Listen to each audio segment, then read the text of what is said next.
అందరికీ నమస్కారం.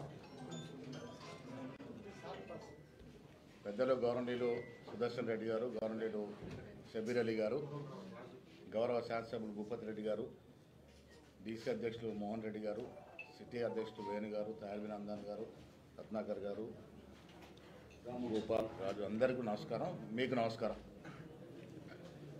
కాంగ్రెస్ ప్రజా ప్రభుత్వం చేస్తున్నటువంటి అభివృద్ధి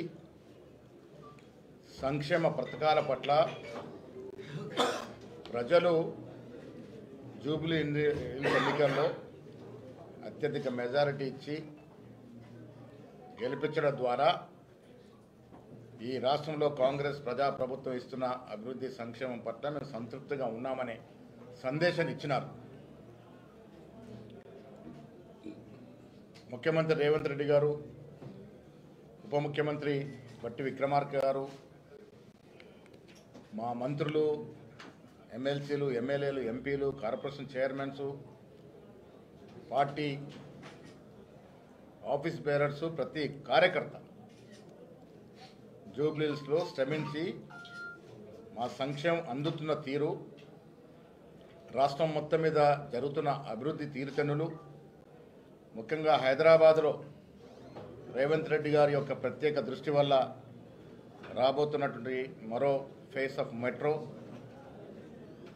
మూసీ సుందరీకరణ, సంవత్సరం క్రితం సికింద్రాబాద్ కంటోన్మెంట్, ఇవాళ జూబ్లీహిల్స్, రెండు కూడా కాంగ్రెస్ పార్టీకి పట్టం కట్టి ఈ రాష్ట్రంలో జరుగుతున్నటువంటి కాంగ్రెస్ పార్టీ ప్రజాపాలన బేసిక్గా ఉందని చెప్పకనే చెప్పినారు.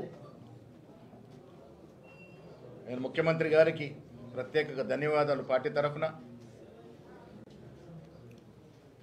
సంక్షేమం పట్ల, అభివృద్ధి పట్ల వారికి ఉన్నటువంటి శ్రద్ధ, విద్య వైద్యం పట్ల వారికి ఉన్న ఆసక్తి, వారు జరుపుతున్నటువంటి అభివృద్ధి సంక్షేమం బేసిక్గా పోతా ఉంది.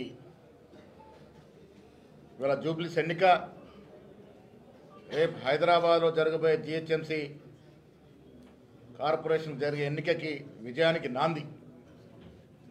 ప్రజలు రేపు జిహెచ్ఎంసీ ఎన్నికల్లో కూడా కాంగ్రెస్ పార్టీకి పట్టం కడతామనే మాట ఇవాళ జూబ్లీస్ ఎన్నికల్లో ఇంత మంచి మెజారిటీ ఇచ్చి చెప్పడం జరిగింది.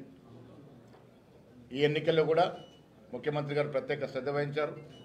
డిప్యూటీ ముఖ్యమంత్రి గారు, మంత్రులు అందరూ కూడా మా సంక్షేమాన్ని ప్రజలు అందుకున్నటువంటి తీర్థంలో వివరించగలిగినారు. కాబట్టే ఇవాళ ఇంత పెద్ద ఎత్తున ప్రజలు మాకు పట్టం కట్టినారు. ఈ ఎన్నిక ద్వారా ప్రజలు రెండు సందేశాలు స్పష్టంగా ఇచ్చినారు. ఒకటి, కాంగ్రెస్ పార్టీ పట్ల మేము సంతృప్తిగా ఉన్నాం. వచ్చే 3 ఏళ్లే కాదు, మళ్ళీ వచ్చే ఎన్నికల్లో కూడా కాంగ్రెస్ పార్టీ కనీసం 100 సీట్ల పైగా గెలుస్తుందనేటువంటి మేము చెప్తూ వస్తున్న నిదానికి బలం చేకూర్చింది. ఇవాళ ఆనాడు కంటోన్మెంట్ ఎన్నిక కానీ, ఇవాళ జూబ్లీహిల్స్ ఎన్నిక కానీ కాంగ్రెస్ అభ్యర్థి గెలిచినారంటే ప్రజలు ముఖ్యమంత్రి పట్ల, కాంగ్రెస్ ప్రభుత్వం ఇస్తున్నటువంటి సంక్షేమం పట్ల సంతృప్తిగా ఉన్నారనే మాట స్పష్టమైంది. రెండో సందేశం ఇవాళ జూబ్లీ ఎన్నికల్లో ప్రజలు ఇచ్చింది, బీఆర్ఎస్ పార్టీకి సెలవు చెప్పినారు. పార్లమెంట్ ఎన్నికల్లో వారికి 0 సీట్లు ఇచ్చినప్పుడే బీఆర్ఎస్ పార్టీకి ఈ రాష్ట్రంలో ఇంకా భవిష్యత్తు లేదు అన్నట్టు మాట చెప్పడం జరిగింది. ఇవాళ కూడా జూబ్లీ ఎన్నికల్లో వారు సిట్టింగ్ సీటు ఓడిపోయినారంటే బీఆర్ఎస్ పార్టీకి ఈ రాష్ట్రంలో స్థానము లేదు అని మరొక సందేశాన్ని కూడా ఇవాళ ప్రజలు, జూబ్లీస్ ప్రజలు ఇచ్చిన తీర్పు ద్వారా అర్థమవుతోంది. ముఖ్యమంత్రి గారు ఇటీవల చెప్పినారు, బీఆర్ఎస్ పార్టీకి గతమే కానీ భవిష్యత్తు లేదని. ఈ తీర్పు ద్వారా అది రుజువైందని చెప్పొచ్చు. వచ్చే రోజుల్లో ముఖ్యమంత్రి గారి నేతృత్వంలో మా మంత్రివర్గ సభ్యులు కానీ, మా శాసనసభ్యులు కానీ, మండలి సభ్యులు కానీ, ప్రతి కాంగ్రెస్ కార్యకర్త ప్రజల ఆకాంక్షలకి, ఆశయాలకు అనుగుణంగా పనిచేస్తుంది.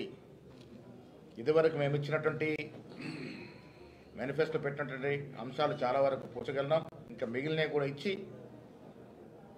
3 ఏళ్ళు సుపరిపాలన అందించి ప్రజల ఆకాంక్షలకు అనుగుణంగా పనిచేసి 3 ఏళ్ల తర్వాత ఎన్నికల్లో 100 సీట్లకు పైగా కాంగ్రెస్ పార్టీ గెలుచుకుంటుంది.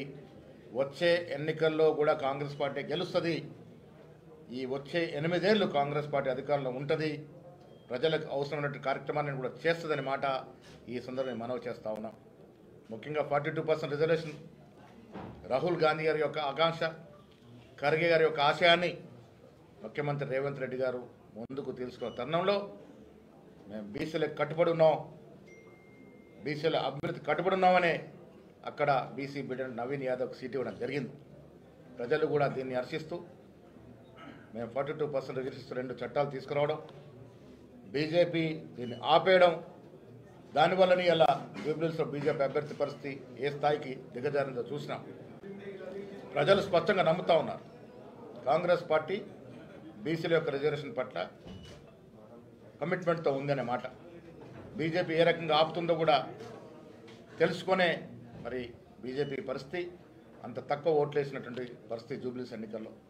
ఏది ఏమైనా నేను మరొకసారి రాష్ట్ర ముఖ్యమంత్రి రేవంత్ రెడ్డి గారికి అభినందన తెలియజేస్తా ఉన్నాను.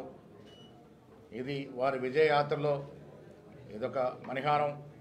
ఇలా జూబ్లీహిల్స్ ఎన్నిక కాంగ్రెస్ అధినేత్రి సోనియా గాంధీ, ఖర్గే గారు, రాహుల్ గాంధీ యొక్క ఆశయం మేరకు ఒక బీసీ బిడ్డని మంచి మెజార్టీతో గెలిపించినటువంటి ఘనత రాష్ట్ర ముఖ్యమంత్రి గారిది, డిప్యూటీ ముఖ్యమంత్రి గారిది, ప్రతి కార్యకర్తది. జూబ్లీహిల్స్ ఎన్నిక కష్టపడ్డ ప్రతి కాంగ్రెస్ కార్యకర్తకి అంకితం.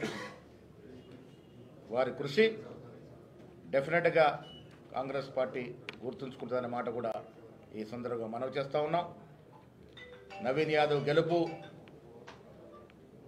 రేపు హైదరాబాద్లో జరగబోయే జిహెచ్ఎంసీ ఎన్నికలు కానీ, కొద్ది రోజుల్లో రానున్న స్థానిక సంస్థల ఎన్నికలు కానీ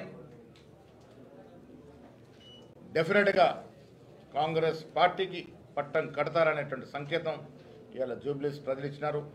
అన్నిటికీ మించి జూబ్లీహిల్స్ పౌరులు, జూబ్లీహిల్స్ ఓటర్సు, అక్కడ ఉన్నటువంటి ప్రతి వ్యక్తికి కాంగ్రెస్ పార్టీ ధన్యవాదాలు తెలియజేస్తూ ఉంది.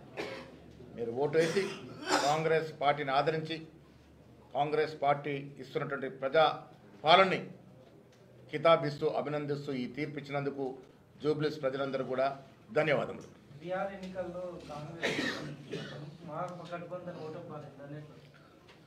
అక్కడ కొంత ఆశ ఉండింది, ప్రజలు ఆ రకంగా ఆదరించినారు. కానీ మీకు తెలుసు కేంద్రంలో ఉన్నటువంటి ప్రభుత్వం మరి అక్కడ జరిపినట్టు ప్రచారం కానీ వివిధ కారణాల వల్ల అక్కడ కొంత వెనుకంజలో ఉన్నాం. ఏదేమైనా పూర్తి రిజల్ట్స్ వచ్చిన తర్వాత అనేది స్పందిస్తాం.